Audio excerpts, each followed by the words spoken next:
Bill Belichick to the New Orleans Saints makes more sense than I thought it did, but there is one thing or person that could get in the way of the Saints landing one of the greatest coaches of all time. We got all of that and a little bit of lagniappe for you on today's episode of Locked On Saints.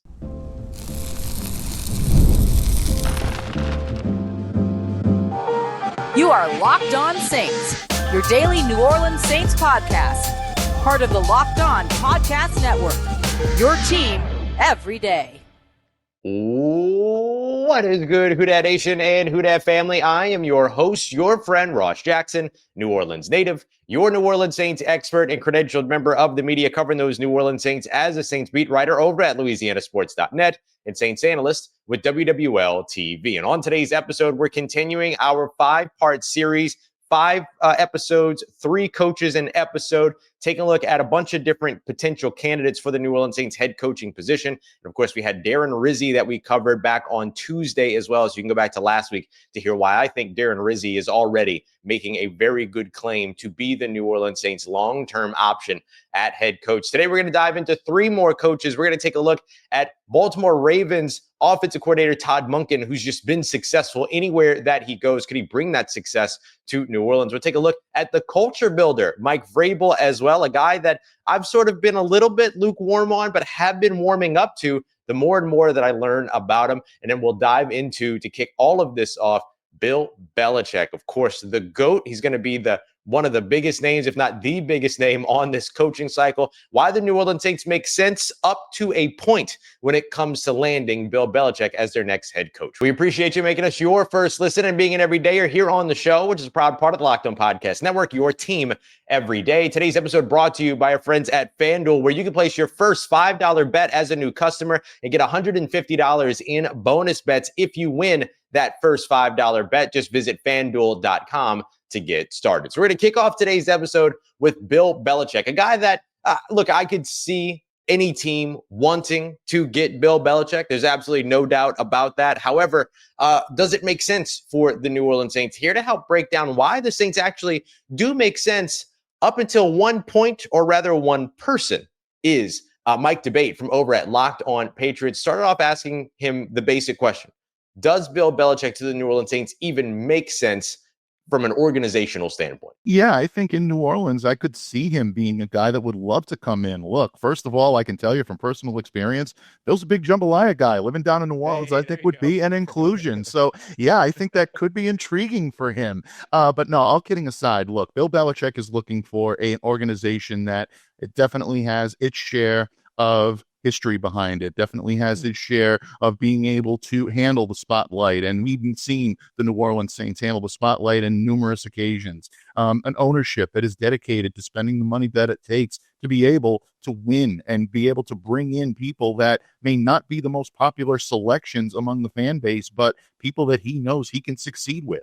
That may mean some additional head coach. That may mean some different coaches. That may mean some different personnel than this team is seeing. It may mean, unfortunately, letting go of some high-priced talent in favor of some, I guess the terminology used up here, Ross, was bargain basement for quite a while. But Bill Belichick made a pretty good living in New England by being able to identify that talent. But if New Orleans is willing to bring along that type of persona in Bill Belichick, and they allow him the opportunity to be able to shop for the groceries and to cook the meal, so to speak, as Bill Parcells would say, yeah, I can see him definitely being intrigued by New Orleans, because you have all the high-octane elements of a proper franchise that could handle someone like Bill, and you've got a great amount of talent on both sides of the ball that I know he would love to be able to cultivate.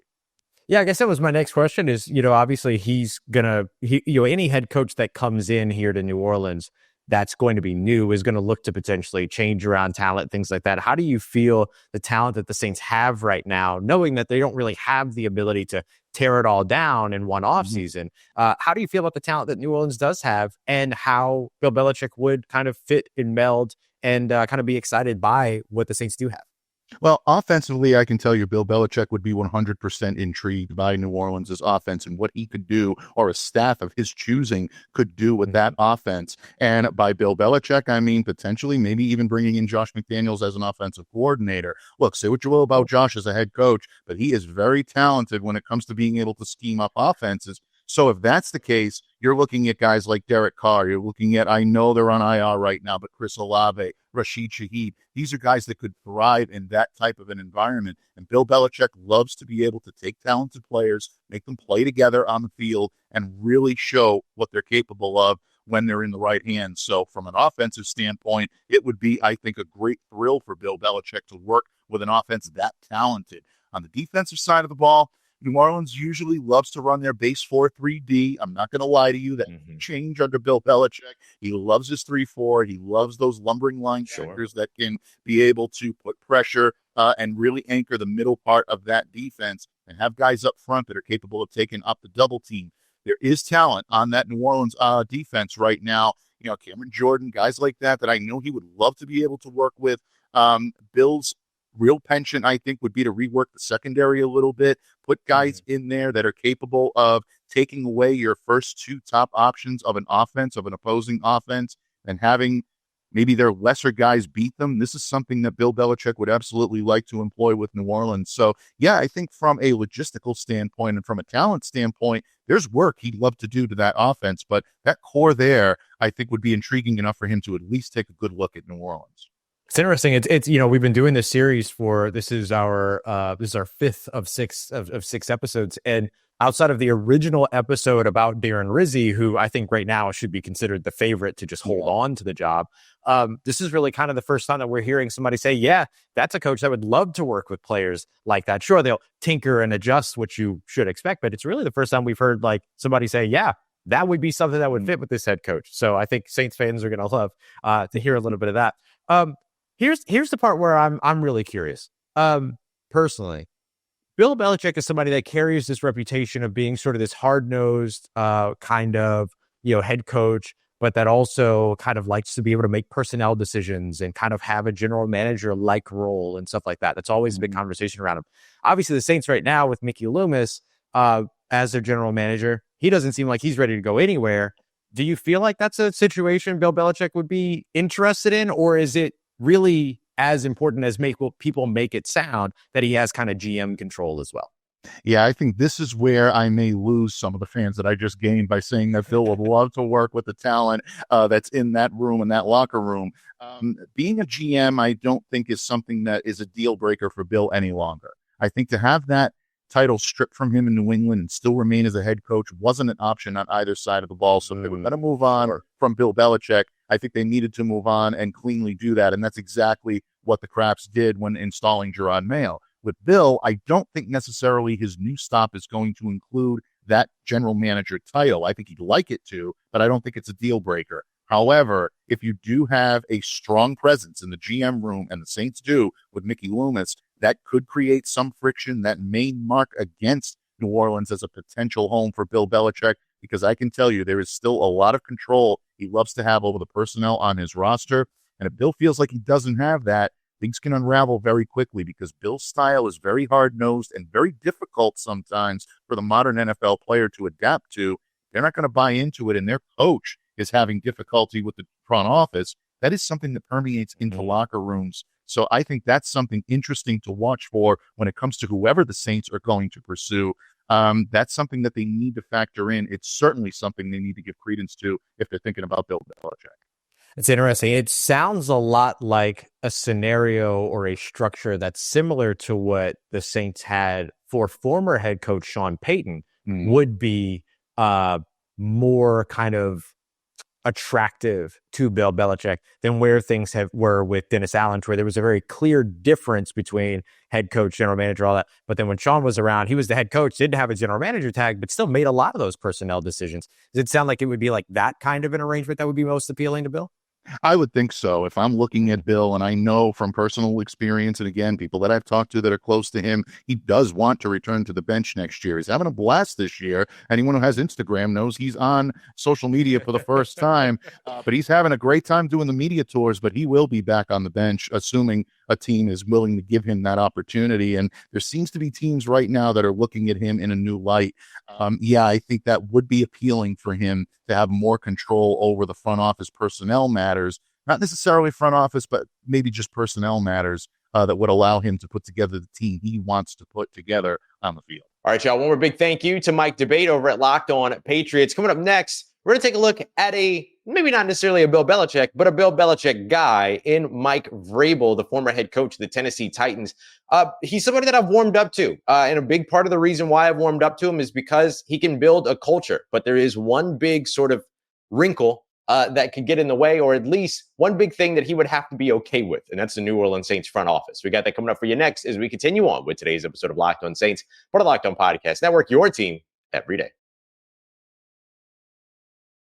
Today's episode of Locked On Saints brought to you by Hillsdale College. Hillsdale's interesting. I mean, they're doing things that make sure that you're taking advantage of the additional free time that you have, because we know that time is a precious commodity. So instead of sitting there and scrolling through mind-numbing stuff, you could be checking out some stuff that maybe harkens back to some of the things that you were once interested in, things that you haven't felt like you've really learned. That's where Hillsdale College comes in. They're effectively democratizing education, and they're doing so by providing 40 free, yes, that's right, free online courses that include things from the principles of physics and chemistry to the great works of Shakespeare, like Tempest and Hamlet, for instance. There's so much that you can find over there. Again, 40 free classes, and that includes things like quizzes that you can get into. There's things like discussions, readings, and of course, you could just sit back and watch the lectures as well. So go to hillsdale.edu/locked-on to enroll. There's no cost. It's easy to get started. That's hillsdale.edu/locked-on to register, hillsdale.edu/locked-on. Today's episode of Locked On Saints brought to you by our friends over at Prize Picks, the easiest and most fun way to play daily fantasy sports with millions of users and over billions of dollars of awards cashed out.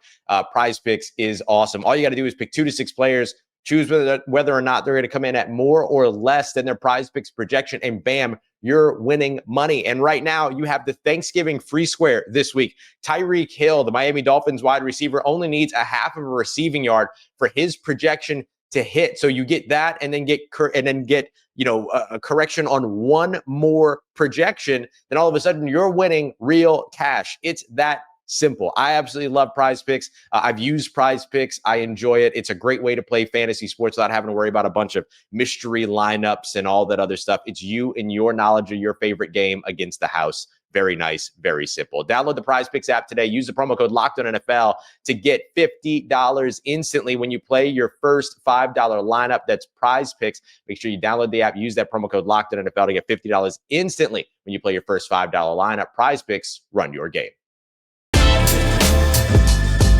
All right, family, continuing on with our look at 3 additional coaches that the New Orleans Saints could consider this offseason. We went with the big fish to start everything off, Bill Belichick. I don't know how realistic that one's going to be, but I'll tell you one that is pretty realistic, and it's former Tennessee Titans head coach Mike Vrabel. Now, this guy is one that a lot of fans actually have really liked, have written to me about, asked me about, things like that. He was somebody that I was lukewarm on for the beginning, but then as I've learned more about him, I'm actually kind of leaning towards him being a real possibility and one that could make sense, assuming, of course, that Darren Rizzi isn't the guy internally. So to learn a little bit more about Mike Vrabel, I invited Tyler Rowland from Locked On Titans here to give us some insight. And I started off with a simple question for him as well.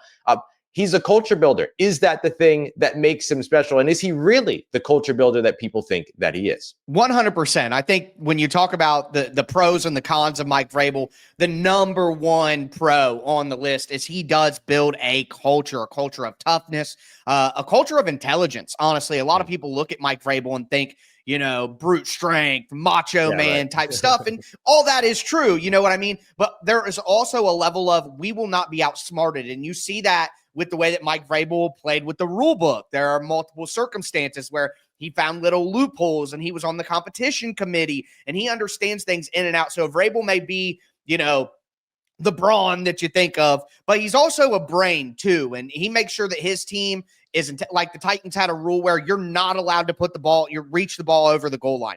You're not allowed to do things like that because he's just like, we aren't going to be the dumb team that makes dumb mistakes. We will live to see another day without reaching the ball over the goal line. So Mike Vrabel creates a culture of toughness and of accountability, but he also creates a culture of intelligence as where, we're going to be the smarter team and the team that understands the rules better in situational football. And honestly, he probably gets a lot of that from Bill Belichick. It's like he gets Right. the brain side of it from Bill Belichick, and then his own personal toughness as a human himself is combined with that. So the culture of those things coming together of toughness and intelligence is the number one thing that you're going to want when you hire a guy like Mike Vrabel. You mentioned kind of the pros and the cons. What are maybe some of the shortcomings when it comes to Vrabel? When you look at some of the downsides, so with Mike Vrabel, one of the big issues that the Titans had were injuries. The Titans had historic levels of injuries. They used the most players on an NFL roster of all time in the 2021 season,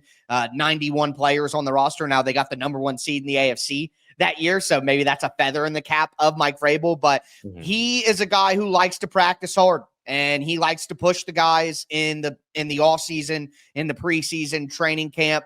And, you know, he says we're building a callus so that we're tougher during the season. But the other side of that is you can wear guys down, especially a team with a lot of veterans on it, which the Saints, if they're looking to win again, they'll probably be a big veteran team. So that's something. And then also for me, you know, a lot of people look at Mike Vrabel and they think a defensive coach. And there was even some buzz about hiring him as a defensive coordinator and things like that. And I don't think that's a great way to go about it. I don't think that Mike Vrabel is a gifted schematic coach.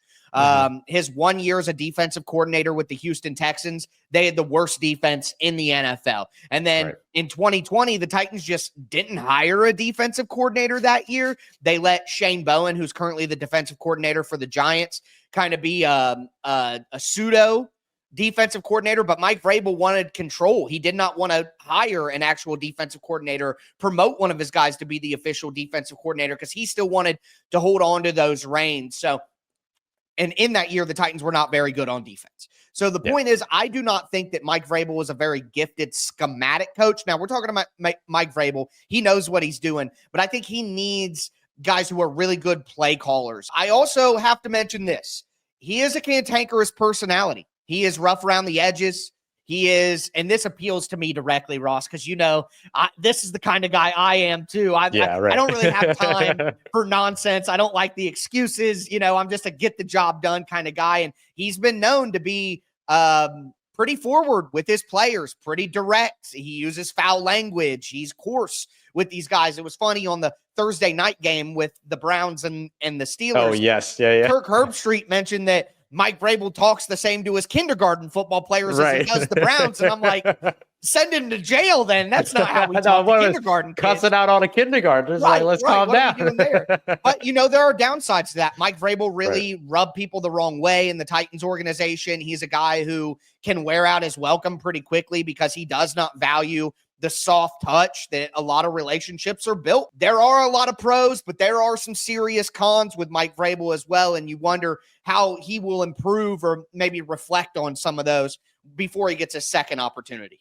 Yeah, and look, this is a New Orleans Saints organization that both can be very patient, but then that can also be very much like they want to operate sort of in this symbiotic relationship when it comes to their head coach, general manager, owner, all those other things. So definitely finding some type of a landing zone or what do you call it? Goldilocks zone in between all that is probably going to be something that would be very necessary. Lastly, just in terms of Vrabel, when it comes to who, you know, we're pretty sure are going to be on the roster next year, guys like Derek Carr, guys like Demario Davis, Alvin Kamara, so on and so forth. How do you see a guy like Vrabel working with guys like that are going to likely be on this roster next season? I personally think that's the right fit. I think younger players can maybe be a little more like affected by Vrabel's harshness. You know, these veteran players, they've been around. They've had different coaches. They know what's right. They know what's wrong. I think that Vrabel fits best with a veteran team. I see Mike Vrabel as a guy who, one of the reasons that I was happy the Titans moved on, I kept saying Mike Vrabel is a good coach, but he's not the right coach for where the Titans are at, where they're going to have a ton of young players and they need to rebuild the roster. Mike Vrabel is a guy who needs to come in and take over a veteran team that's ready to win right away, that has players that don't want to deal with any of the nonsense, that want to do the right things. So I think from a Saints perspective, Mike Vrabel would actually be a very good fit because I don't think you want to put Mike Vrabel with a rookie quarterback. You don't want to put Mike Vrabel with a really young team with a bunch of rookies and young players. I think going to a veteran team that is mature, is adult, is ready to win right now, that's where he would actually fit best. So from that standpoint, I think the fit with the Saints would actually be one of the best fits for Mike Vrabel in this hiring cycle. Thank you very much, Tyler, for the great insight on Mike Vrabel. It is kind of frustrating sometimes, right, to hear like, oh, yeah, no, everything would work really well, but the front office, I don't know, the connection there gets a little frustrating sometimes, I imagine, to hear. But look, sometimes it's the interpersonal relationships that get in the way of some of these hires sometimes. So we'll see how things go. Coming up next, I want to take a look at Todd Monken, a guy that's not getting talked about a lot. But look, he has been successful just about everywhere that he went. Could he bring that success here to New Orleans, and why it could work? We'll have Kevin Oestreicher from Locked On Ravens here to break it all down. We got that coming up for you next as we continue on with today's episode of Locked On Saints, part of Locked On Podcast Network, your team every day. Today's episode of Locked On Saints brought to you by our friends over at FanDuel, America's #1 sportsbook, where you can tackle the rest of this NFL season. Look, there's a ton for you to get in on right now. I mean, there's all of the Thanksgiving week games and all that, but there's also the New Orleans Saints hosting the Los Angeles Rams next weekend. That's going to be a 2.5-point underdog at home for the New Orleans Saints. That's the way that line breaks down. And right now, if you're a new customer, you can get in on that and more by just placing a $5 bet. And if that $5 bet wins, you get $150 in bonus bets. You can use the app as well, where you can live bet on the NFL. You can also check out the latest stats, live play-by-play, all in the same place where you place your bets. The app is nice and convenient that way. All you have to do is head over to FanDuel.com to join today, and you'll get started with $150 in bonus bets if your first $5 bet wins as a new customer. That's FanDuel.com. Never waste a hunch and make every moment more with America's #1 sportsbook, FanDuel. Let's get it, Who Dat Nation. We are taking a look at one more coach today, offensive coordinator from the Baltimore Ravens, Todd Monken. A little bit of an underrated guy, just like Jesse Minter, the defensive coordinator from the Los Angeles Chargers. Monken's interesting because he's not the young offensive guy. He's the experienced offensive guy. He's a dude that's played with a bunch of different coaches that have made him kind of from a bunch of different coaching trees, and he's excelled just about everywhere that he's gone and with everything that he's had. He's really interesting in that way. Here to discuss him a little bit more is Kevin Oestreicher of Locked On Ravens. And I started off with the question there.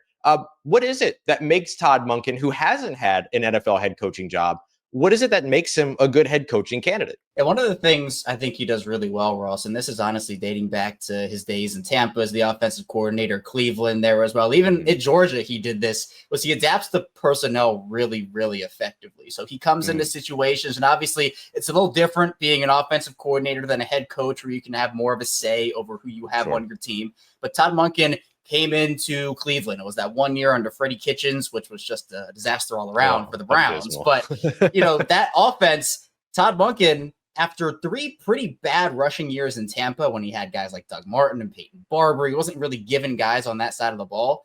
You go to Cleveland, and he ends up having one of the best rushing offenses in the league. It was 4th in the league.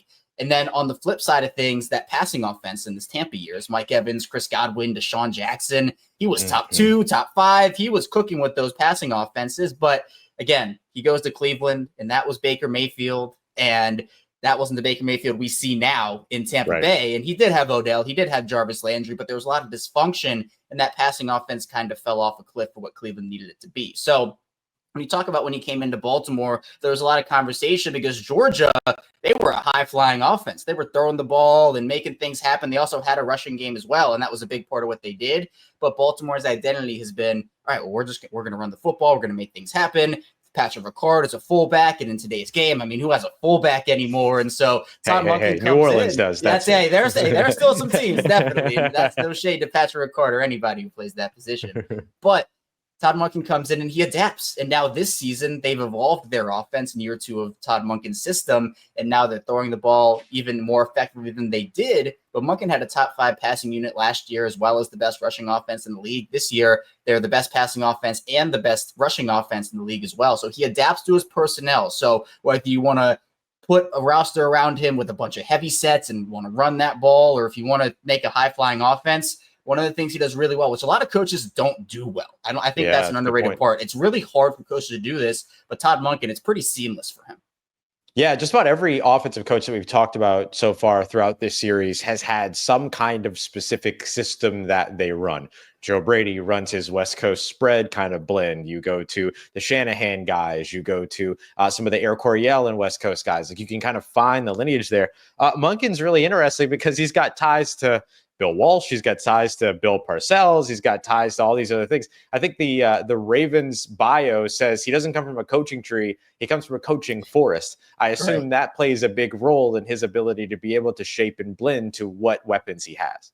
And it speaks to his experience as well. You put these 2 seasons in Baltimore on your resume alongside everything you've already done, and that's a pretty strong case. And I know he has his strengths, he has his weaknesses, but and I wouldn't be shocked if he's in the conversation for a lot of these teams this offseason. Is it safe to assume that anywhere that he landed as a head coach, he would very likely want to be the offensive play caller as well? I would assume so. I know that, he'd probably be open to discussion about it, but I would assume that if, because we've seen that more and more in today's game where these head coaches are, not necessarily delegating as much and taking on responsibility. And I know that's been a big conversation for a lot of these younger coordinators. And when they become head coaches, they're just going to take the job for themselves. But I would probably have, if I had to guess, I'd say Monken would probably want to call plays, which definitely is not a bad thing in any way, shape, or form, especially with what we've seen in this Baltimore offense. So I'd probably say yes, but I'm not ruling out the possibility he could bring in somebody else. Yeah, and look, in today's NFL, you have a head coach that's your offensive play caller. There's a lot less replacing your offensive play caller year after year if you're finding success. Finally, I think a lot of people are going to kind of listen to us talking about Todd Monken, and they're going to go, well, Todd Monken's got Lamar Jackson right now, and the Saints don't have anybody that's like Lamar Jackson. No one has anybody that's like Lamar Jackson. But based on his success at a bunch of other places and with a bunch of other different types of quarterbacks, you'd feel pretty comfortable with him working with somebody that's not a Lamar Jackson? I would. And part of that is because of the fact that I think his experience carries him very far. And one of the things that I think is one of the best qualities Todd Monken has is he's very open and adaptable. I remember when he first came in to Baltimore last offseason, Lamar Jackson, I can't remember exactly when he said this, but he was talking about how the line of communication is very open between him and Todd Monken, and Lamar was just sending him plays, even just from social media. I think he said, just like, hey, this could be good, or maybe we could work with this. So I know there are a lot of coaches that come in very set in their way, and this is how it's going to be, and this is how it's going to happen, and no one is going to tell me anything else. But Todd Monken is very open and adaptable. And one of the big complaints that people in Baltimore had at the end of Greg Roman's tenure as the offensive coordinator was that he wasn't letting Lamar Jackson be Lamar Jackson. He wasn't giving him control of the offense as much as we've seen. He wasn't necessarily giving Lamar the keys.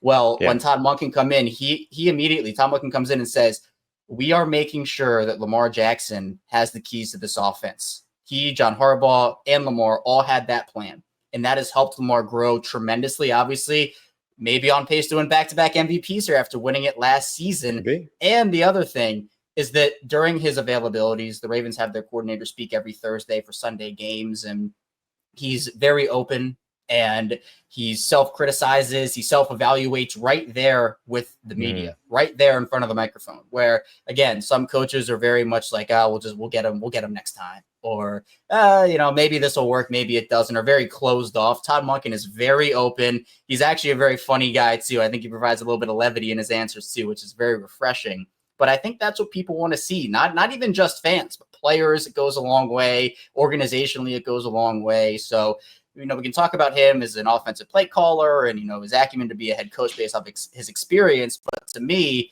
one of the things that I think will make him a great head coach if he gets there is his personability and just him being a leader in general, which I think is something that every organization should want. Not going to lie, very interesting candidate there, Todd Monken. Not a guy that I really thought about before, but really, really interesting guy to learn more about. I don't know if he's going to be a front runner for anybody or anything like that, but it's a little bit intriguing, Not the everyday mold of where the NFL is headed right now when it comes to its head coaches, but certainly a viable candidate. All right, y'all, we appreciate you very much. And a big thank you to Kevin from over at Locked On Ravens for joining us. We'll be back with you for another episode tomorrow. Let me give you the list of coaches that we're discussing tomorrow. tomorrow. We've got defensive coordinator Brian Flores from the Minnesota Vikings, Dolphins defensive coordinator Anthony Weaver, and then we're going to welcome Kevin back, who's going to tell us a little bit about Chris Horton, the Ravens special teams coordinator, because I love special teams coordinators as head coaches. Wanted to get at least one other option in this group here. And then beyond that, we're finally back into practice week as the New Orleans Saints return to practice Tuesday, Wednesday. They'll take Thursday off, practice on Friday, and then game on Sunday. So we'll be right back to regularly scheduled programming at that point. We appreciate you very much, as always, for making us your first listen. For your second listen, make sure you go and check out Locked On NFL. And we thank you for making us a part of your day, part of your routine, for saying yes to me and the show. As always, if you see me, please say hi. And if you need anything else around your New Orleans Saints in between these episodes, make sure you follow me on your favorite social media at Ross Jackson, NOLA. Hit me up. Let me know how the family's doing. Let me know how you living. Let me know how you momming them. And trust you, that nation, I'll holla at you.